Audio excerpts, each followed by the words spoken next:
Welcome back to the Travel Agency in a Year podcast. I'm your host, Rachel K. And today is day 50. And I don't know why I'm inflecting at the end like this, but today's episode is all about preparing to scale your business. I'm not saying 50 days in as a travel advisor, you're like, I'm ready to start hiring. I'm just saying, like, is that part of your future plans? Is that something you would consider? If it is, this episode will kind of give you an idea. This episode, and actually a few following episodes, will give you an idea of like kind of what to do to set up. Now, when you make the decision, let's say you're at the new fiscal year for your business and you're like, okay, I definitely need to hire this year. Or maybe you're doing a quarterly review and you're like, I will need to hire for the next fiscal year for sure. A quarterly review, you have approximately 3 months until the next quarter and into the next fiscal year. So that is when I would recommend, if you want to make the investment, signing up for Assistants That Work, because that program does go in very in depth on like the difference between independent contractors and employees, and if you should do Upwork or Fiverr or um, hire a virtual assistant. Should the virtual assistant be with a company based outside of the United States or Canada, or should it be someone local, and like the general costs and variations and what you'd be responsible for hiring, all those things, and so much more. There's like interview questions when you are ready to interview. So I'd highly recommend investing in that approximately 3 months prior to you actually needing to hire. So you need to be anticipatory with this. Today's episode, however, is going to talk about scaling and the purpose, like the overall purpose of the mission statement and communication philosophy with regards to scaling. Just in case you're like, I still don't need all of those. And you've heard in other episodes me discuss those topics. It's imperative for scaling these things. So the mission statement can identify KPIs and the goals of your business. It should clearly go into the goals of your business. What is a KPI? It's a key performance indicator. So that is something that you are going to prioritize in your business as what is important with regards to, are we growing and are we following the mission statement? Like, are we growing per the mission statement, or are we in a state of chaos? And I'm referring to the royal we, if you are still a solopreneur, but it's something you can use in the future if you hire and scale to have staff and or assistants.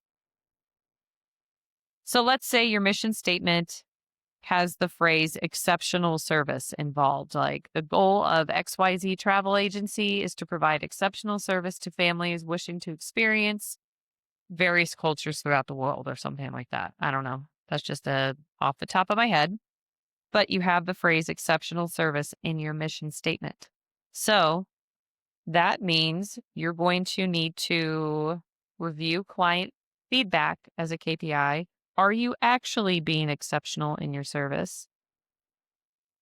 And you can measure that by your retention rates. If the service is exceptional, customer service or client service, you will have a higher retention rate than someone who's just like, I turn them and I burn them and I make all the money I can. I don't know why they're got a weird Texas accent. But so that would be a way to identify your key performance indicator.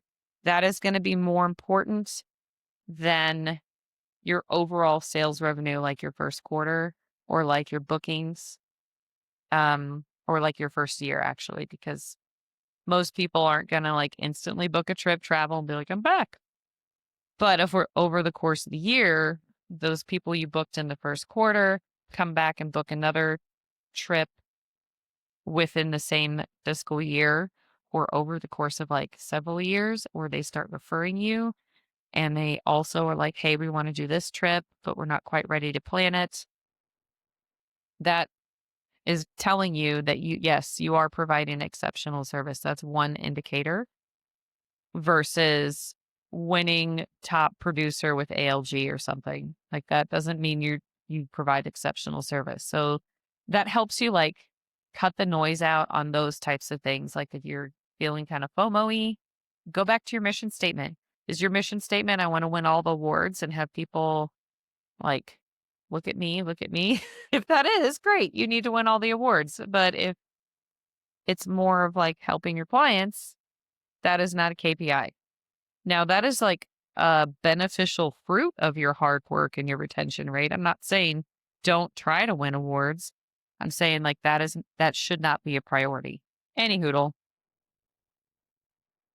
But as you scale, you can monitor that retention rate to make sure that people that you're hiring to assist you are also aligned with that mission statement. Okay. So let's say your retention rate is really, really high when it's just you and it starts to dip. What is missing? And that's tied to communication philosophy, which I'll get into. When you are ready to outsource tasks or you decide to hire, instead of what do I do, that task you want to outsource, the company you're speaking with, does this align with my company's mission? So instead of being like, what do I do? Who do I work with? And you're frantically Googling and you're just going wherever people tell you to go, it'll give you a better sense of does this really align with our company? Will this have a higher chance of working out based on the company's mission versus I just got to hire somebody?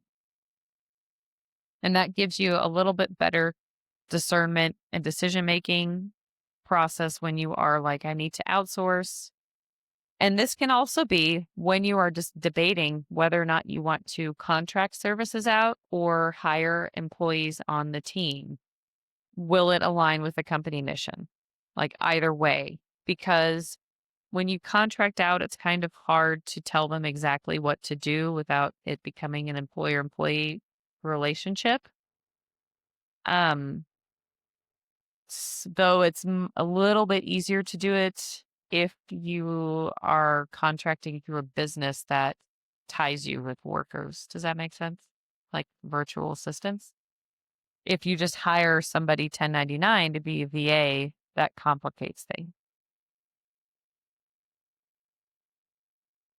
It's also less about you and more about your organization. I was reading my notes and my ink was running out of my pen.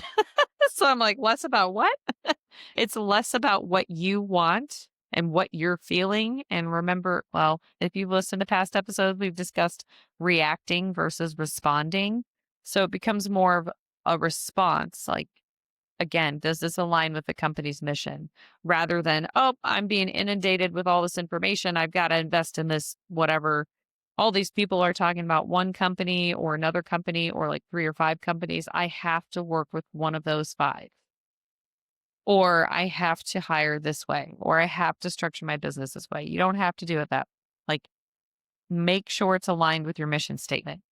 First and foremost, you will be less reactive, more responsive, and you won't be worried about you because it's not about you. It's about the business itself. Okay. All of this, when communicated well, allows for sustainable growth. If you continue to foster a culture that aligns with your company's mission rather than what you are feeling or wanting, that really helps with sustainable growth. Which leads me to the communication philosophy. I feel like it's super important for scaling to have a very thorough communication philosophy in your organization. And here's why. You're going to have less noise. Like, let's say you explode and you're on track and you're like, I want to do 10 million a year in bookings and I want to have 10 employees and this is how I want my business to look. And you get to that level if you have a very strong communication philosophy because everyone communicates the same way and it's absolutely consistent. There's going to be so much less noise when you are communicating between at that point, you probably have different departments. So when you are communicating between different departments, or if you were to have to step in to help one of your employees communicate with a client, There's going to be so much less noise because it's all streamlined. Now, you want to check with your communication philosophy. Does it align with the 5 C's of communication? If you've ever taken any kind of speech class in college, they would have gone over this.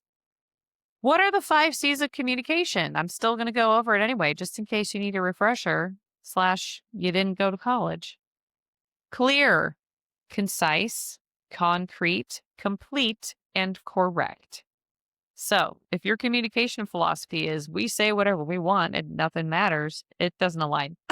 It does not. It doesn't align with the 5 C's. It's going to cause problems. You might want to revisit that. Your communication philosophy also should emphasize transparency, and it will, as you scale, I mean, you should be doing this even if it's just you. Also, you should have accessible written records of everything because that would be part of your communication philosophy. Because you do need to have your primary channel communication. That can be text or email. We talked about this in a previous episode. If you use phone, check with your state, and you're going to have to understand every other state. If you are serving clients across the United States, as an example, Canada, I'm sorry, I don't know. But you need to check the legalities of recording phone calls, okay? That's why you're probably going to end up doing everything via email or as much as you can via email. It also creates less focus on the what and more of the why. So let's say, I know I gave an example of like you want employees and you want 10 million in bookings and you just want this big organization or maybe 100 million. There are agencies out there doing that level. It's fine. That's more focusing on the what rather than the why. But if you put more focus on the why, you will get the what. Does that make sense? It's not going to be, how do I put this? How do I explain this? So if you're focused on revenue as a leader and you're like, we've got to make 200,000 in gross revenues this year. I've got to. And that's, if you have staff, you probably should be around that revenue point, or higher. Like that, I feel like is a minimum. So if you're focusing on that, you're going to deviate from your communications philosophy. That's not good. And then you kind of mess up the culture of your organization if you're hiring or contracting services to help you, because you're going to be like, I need this money. I need this money, instead of focusing on the why, which is part of your communication philosophy and your mission statement, so you can make better decisions. As you grow, it prevents the Ringelman effect. Oh man, there's so many crazy, like, basic business principles in here that I was taught years ago getting my bachelor's degree, but it can prevent the Ringelman effect if you have a strong communication philosophy. What is the Ringelman effect? And it also ties into Price's law and kind of the Pareto principle, but it's less productivity per person as you hire more people. They kind of are just like, oh, well, we've got 10 people in the marketing department. I don't know if you'd have a marketing department. And we're just going to have to do less work because there isn't a strong communication philosophy. So, I mean, that's going to happen. You're going to run into bumps in the road. Don't get me wrong on this. And we'll talk about that with Price's Law here in a second. I'm just saying you want to prevent as much as you can. It's just like if you have a baby and they become a toddler, you want to have the little things on the doorknobs and like the locks on the drawers and cabinets, especially where chemicals are, like household cleaners, to prevent. You can't stop them from eventually figuring it out, but you're at least preventing and doing the best you can. I'm not saying your kid's going to drink bleach. But I'm just saying, like, you can prevent all you want, but it doesn't mean it's not going to happen. The Ringelman effect is super, super common as you hire more and more people on your team. They're just like, oh, well, we did 2 million in sales last year. Let's say you have sub agents. That's the way you want to go. We did 2 million in sales last year and we've got 5 new agents, so I don't have to sell as much. Or maybe it's like a brick and mortar and they're all employees and they just get a salary plus bonuses and they don't care about the bonuses. They're happy with their job. The more employees you hire, and if you just say, hey, we just have a goal of 2.5 million this year in sales, those that are already there on salary can be like, oh, I don't have to work as hard. Anyway, you also need to understand the 80-20 rule, the Pareto principle. 80% of your productivity, revenues, so on and so forth, comes from 20% of the work. So with your communication philosophy, you might be able to eliminate too much information, like the noise that I mentioned at the beginning of this segment of the episode. Now we're going to talk about price of law. So we've got the Pareto principle. There's too many P's. The Ringelman effect. Pareto principle is 80-20 rule. Price is law. Understand the square root of your entire team will do at least 50% of the work and productivity in your organization. So if you are at 100 employees, real easy math, 10 people will do at least half, if not more, of the revenue production and a lot of the like maintaining systems. This will happen. It's just something you need to understand. So if you go into the concept of, I want to have agents, whether they're ICs or employees, you need to understand that if you have 10 of them, 10, no, I don't know, square root 10. If you have 9 of them, there we go. Or 10. 10 was a weird number. If you end up with 9 of them, 3 of them are going to do the bulk of the work. And if you have a team of 10, including you, 3 of you are going to do the bulk of the work. If you have 4 people, 2 are going to do the bulk of the work. If you have 1 person, I think the square root of 1 is 1. I'm not good at math.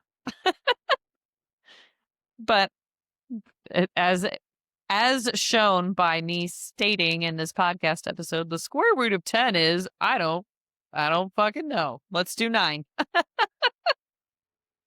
So it's fine.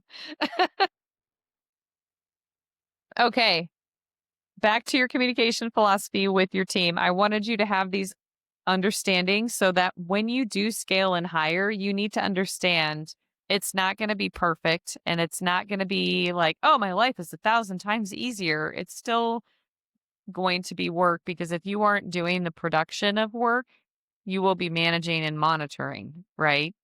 And assistants that work, Mary Beth Lynn always says, review, not do. You have to review what they're doing and make sure that it's being done correctly, not micromanaging, reviewing. Okay. All right. So if you have a strong communication philosophy as you scale, there's less chance of miscommunication because everyone communicates the same way in your organization.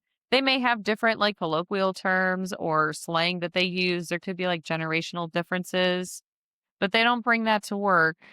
Hopefully, they stick to your communication philosophy. It also allows team members to feel more empowered if you properly train them on the communication philosophy.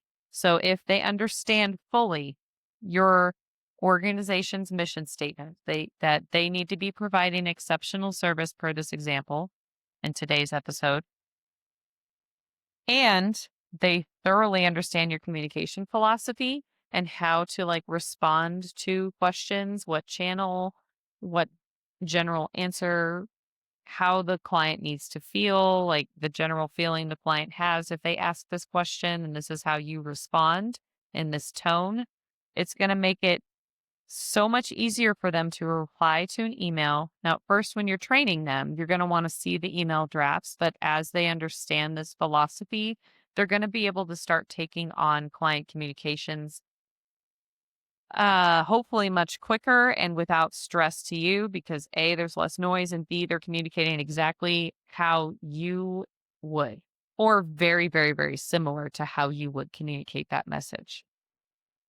So there you have it, preparing to scale, the importance of your mission statement and communication philosophy. If you have neither of these set up, you do need to have them created before you start hiring um, or even outsourcing. When you are outsourcing, if you have an idea of what your organization looks like on a communication level and the why behind what you do, you'll have a much easier time hiring outside companies to handle like your social media management, for example. Okay. We went a little bit over today, so have a great day. And if you like this podcast episode, share it with a travel advisor that's like, I don't need no mission statement, and subscribe if you haven't. All right. Have a great day.